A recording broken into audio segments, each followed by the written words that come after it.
नमस्कार, फाइटर समाचार में आपका स्वागत है। पेश आज 2 मई सुबह 6 बजे राजस्थान की खास खबरें। श्रीगंगानगर में भाजपा विधायक जयदीप बिहानी और आरयूआईडीपी अधिकारियों के बीच हुए विवाद मामले में पुलिस ने शांति भंग की आशंका में गिरफ्तार किए गए 3 अधिकारियों जगनलाल बैरवा, सोहम परमार और शहनवाज को मजिस्ट्रेट के समक्ष पेश किया, जहां से उन्हें 10-10 हजार रुपए के मुचलके पर जमानत मिल गई। विधायक के निजी सचिव ने अधिकारियों पर मारपीट और चश्मा तोड़ने का आरोप लगाते हुए मुकदमा दर्ज करवाया है, जिसकी जांच जारी है। दूसरी ओर एएन जगनलाल बैरवा ने विधायक के आरोपों को निराधार बताते हुए पलटवार किया है।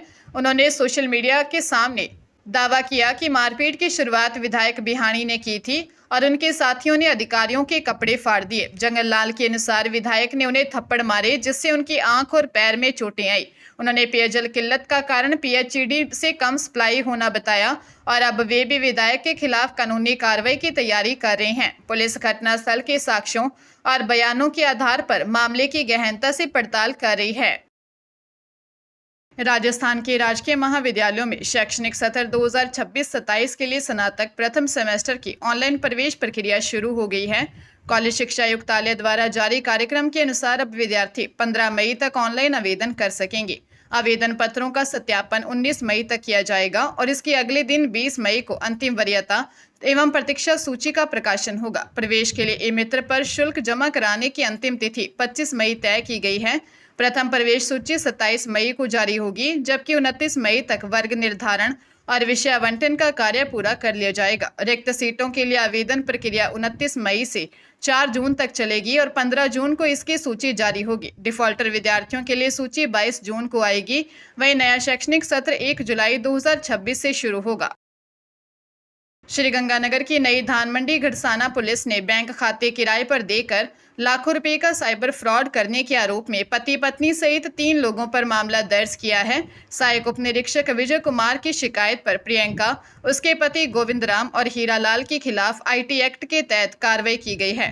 आरोपियों पर आरोप है कि उन्होंने साइबर ठगों को 10 से 20 हजार रुपए प्रति माह के लालच में अपने बैंक खाते उपलब्ध करवाए थे। पुलिस जांच में सामने आया है कि इन खातों के जरिए अब तक लगभग 80 लाख रुपए का अवैध लेन देन किया जा चुका है। थाना प्रभारी देवीलाल इस मामले की स्वयं जांच कर रहे हैं और साइबर एक्सपर्ट्स की मदद से उन मुख्य ठगों की पहचान की जा रही है जो इन खातों का संचालन कर रहे थे।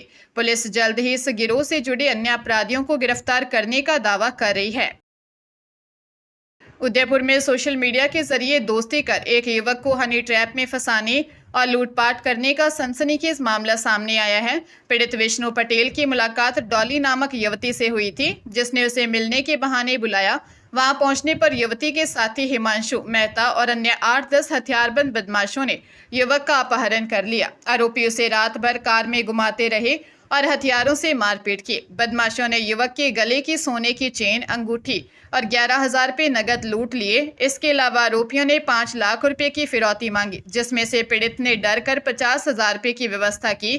सुबह बदमाश उसे ऑडी शोरूम के पास फेंक कर भाग गए। पीड़ित द्वारा नोट किए गए कार नंबर के आधार पर सुखेड़ थाना पुलिस ने युवती और उसके साथी को गिरफ्तार कर लूटा हुआ सामान बरामद किया है। श्रीगंगानगर में सिंगापुर में नौकरी दिलाने के नाम पर 2 युवकों से 8 लाख रुपए की धोखाधड़ी का मामला सामने आया है। बापूनगर निवासी मोहम्मद इमरान और दुर्गा विहार निवासी तरुण सोनी ने मुंबई के असलम मोहम्मद मोमीन और पुरानी आबादी के बशीर खान के खिलाफ कोतवाली पुलिस में मामला दर्ज करवाया है। आरोपी ने A to Z visa service का मालिक बनकर आरोपियों को वर्क वीजा पर सिंगापुर भेजने और वहां काम दिलवाने का झांसा दिया था। पीड़ितों ने विश्वास कर आरोपियों को कुल 8 लाख रुपए दिए, जिसके बाद उन्हें फर्जी वीजा थमा दिया गया।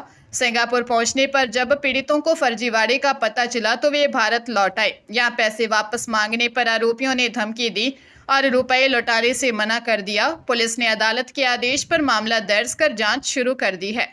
पुलिस मामले की जांच कर रही है।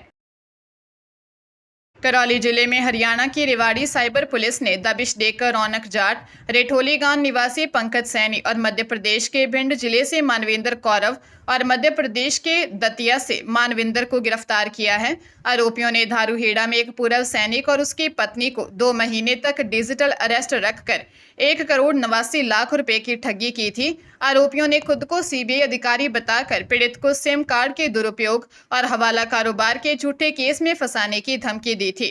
ठगों ने दंपति को सिग्नल ऐप के जरिए घर में ही कैद कर लिया और डरा धमकाकर उनकी प्रॉपर्टी तक बिकवा दी। परेशान होकर दंपति कुछ अनहोनी करने वाले थे, तभी रिश्तेदारों ने पहुंचकर उन्हें बचाया। पुलिस ने आरोपियों को कोर्ट से रिमांड पर लिया है और गिरोह के अन्य सदस्यों की तलाश कर रही है। बीकानेर के सरदार पटेल मेडिकल कॉलेज और पीबीएम अस्पताल में 27 करोड़ रुपए से अधिक के मैन पावर ठेकों में अनियमितता का मामला मुख्यमंत्री कार्यालय तक पहुंच गया। पूर्व विधायक मानवेंद्र सिंह जसौल की शिकायत के बाद राज्य सरकार ने चिकित्सा शिक्षा निदेशालय को 4 सदस्यीय दल को जांच के लिए भेजा है। यह दल वर्तमान टेंडरों के साथ साथ पिछले 5 वर्षों के रिकॉर्ड की ऑडिट करेगा। शिकायतों में श्रमिकों को कम वेतन देने, पीएफ जमा न करने, कम कर्मचारी लगाकर पूरे महीने का भुगतान उठाने और चहेती फर्मों को लाभ पहुंचाने के लिए टेंडर शर्तें बदलने जैसे गंभीर आरोप लगाए गए हैं। वर्तमान में वार्ड बॉय और सुरक्षा का 19 करोड़ का ठेका एक ही फर्म के पास है, जिसे लेकर पूर्व में विवाद और आंदोलन भी हो चुके हैं। इसके अलावा सफाई के बजट में बढ़ोतरी के बावजूद अस्पताल में गंदगी और पुरानी फर्मों को बार बार ठेके देने पर सवाल उठाए गए हैं। हरियाणा के रेवाड़ी में गुरुग्राम एंटी करप्शन ब्यूरो ने बड़ी कार्रवाई करते हुए कुंड चौकी प्रभारी योगेश कुमार और एएसआई कुलदीप को 7,000 रुपये की रिश्वत लेते रंगे हाथों गिरफ्तार किया है। गांव नांदा निवासी श्रवण कुमार ने शिकायत दी थी कि एक मुकदमे में इम्पाउंड हुई उनकी बाइक को कोर्ट से सुपरदारी मिलने के बावजूद छोड़ने के लिए पुलिस रिश्वत मांग रही है। पीड़ित ने एसीबी को रिश्वत की मांग वाली रिकॉर्डिंग भी सौंपी थी, जिसके बाद जाल बिछाया गया। जैसे ही एएसआई कुलदीप ने 7,000 रुपये लिए, सतर्क टीम ने उसे दबोच लिया और इसके साथ ही चौकी प्रभारी को भी हिरासत में ले लिया गया। इस घटना से पुलिस विभाग में हड़कंप मच गया है। दोनों आरोपियों को अदालत में पेश किया गया। दोनों से पूछताछ की जा रही है। साइबर ठग अब पुलिस अधिकारियों के नाम और फोटो का दुरुपयोग कर खुद पुलिस कर्मियों को ही निशाना बना रहे हैं। अपराधी विभाग की वेबसाइट से वरिष्ठ अधिकारियों की जानकारी जुटाकर फर्जी WhatsApp profile, deep fake voice और स्पूफ्ड इस्तेमाल करते हैं। वे अधीनस्थों को इमरजेंसी या मीटिंग में होने का बहाना बनाकर मैसेज भेजते हैं और उनसे तुरंत रुपए, गिफ्ट वाउचर या गोपनीय जानकारी की मांग करते हैं। ठग विश्वास जीतने के लिए अधिकारी की ईमेल आईडी से मिलती जुलती आईडी का उपयोग करते हैं, जिनमें सूक्ष्म अंतर होता है जिसे कर्मचारी पहचान नहीं पाते। वे एआई के जरिए अधिकारियों की आवाज़ की नकल कर कॉल भी करते हैं। इस बढ़ते खतरे को देखते हुए विभाग में चिंता है और कर्मचारियों को सतर्क रहने की सलाह दी गई है कि वे किसी भी संदिग्ध संदेश या आर्थिक मांग की पुष्टि बिना किए कोई कदम न उठाएं।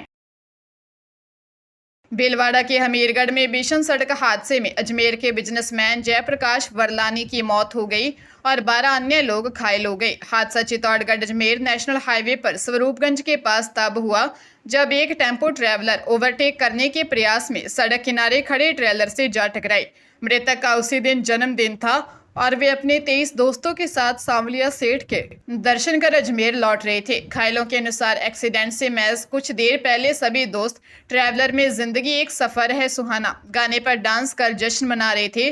सूचना मिलते ही ग्रामीणों ने घायलों को भीलवाड़ा के महात्मा गांधी अस्पताल पहुंचाया। पुलिस के मुताबिक गंभीर घायल 3 लोगों को भर्ती किया गया है, जबकि अन्य को प्राथमिक उपचार के बाद छुट्टी दे दी गई। अस्पताल में डॉक्टरों और स्टाफ को अलर्ट पर रखा गया था।